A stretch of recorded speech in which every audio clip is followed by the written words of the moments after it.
All right, guys, today we're going to go over the new policies that came down from Chief this month.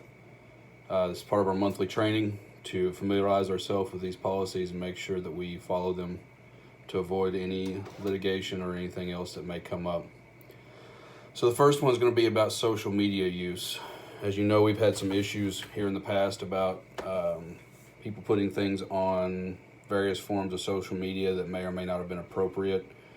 That forced our administration to come up with a social media policy. This is policy 123456. It's effective on March 5th, 2020. And basically, what it does is it ensures that we understand what is and what isn't correct social media usage while we're on duty and off duty for that matter. It's broken down into two categories basically that says it's personal and professional use. And personal use will be any social media that you post on your own page that doesn't involve the fire department, doesn't involve anything on duty. Professional use will be anything that you post that could be for training purposes, and that's going to need to go through the chief. So personal use is browsing the various social medias, doesn't interfere with your daily duties and training or public events or emergency response. Any photos that you take at the fire station should not include the apparatus or farmer's branch anyway, and that might reflect in a negative light. We cannot endorse any candidate for office or any product, regardless of its affiliation with the fire service. Obviously, no explicit pictures posted from the fire department. I shouldn't have to explain that to y'all. Any post that you post while on duty could be subject to the regulations set forth under the city's personnel manual concerning employee conduct. They can go back and look at that. Also be aware that anything you post on duty could be pulled as evidence in some sort of litigation. Employees should understand that capturing photos or videos on their personal devices could be used in court. They could confiscate your phones.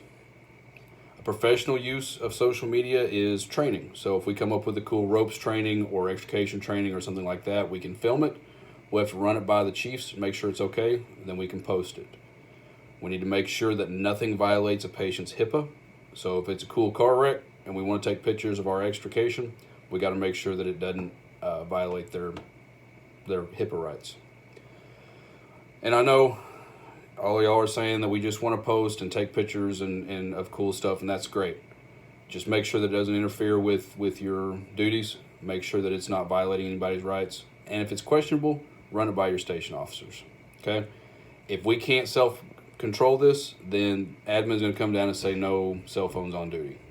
And that's just the way that's going to happen. Our next one is leaves of absence. Policy 2020-403, effective January 1st of 2020. It's talking about the Family Medical Leave Act. This is saying that we're eligible for 12 weeks of FMLA in a rolling 12-month period. And the eligibility for this is for your own serious health condition, surgeries, cancer, whatever that may be, to care for a spouse or child or parent with a serious health condition, incapacity due to pregnancy, prenatal medical care or childbirth, or to care for an employee's child after birth, which means that we have maternity leave and paternity leave, or for placement for adoption or foster care. To be considered for this, you're going to need to have worked here 1 year and worked at least 1,250 hours in the last 12 months. You got to be in good standing with the city. You have to provide medical certification from your doctor that qualifies you for the FMLA. And paperwork that pertains to the medical leave must be approved by the department head and human resources. If you can, let's give 30 days notice if it's foreseeable. Try to schedule any major surgeries or anything else like that to where it won't affect the function of the fire department. If both you and your spouse work for the city, y'all have a joint 12 weeks. So she gets 12 weeks, you get 12 weeks, but if it's for the care of a child, those are together. She gets 6 weeks, you get 6 weeks, however that may work. And you may be temporarily transferred to a admin position or something like that to not affect operations. It's in a rolling calendar, so if you take 12 weeks in February, you won't be eligible for that 12 weeks again until the next February. So basically what we're trying to do is make sure the fire department's able to run when somebody's out on family leave and not affect our staffing. This goes for maternity leave and paternity leave, so dads, you have just as much right as your wives do to leave, and for surgeries and whatnot. This is just ensuring the safety of your job. Once you use all your sick time, FEMLA helps secure your job for 12 weeks. And that's it.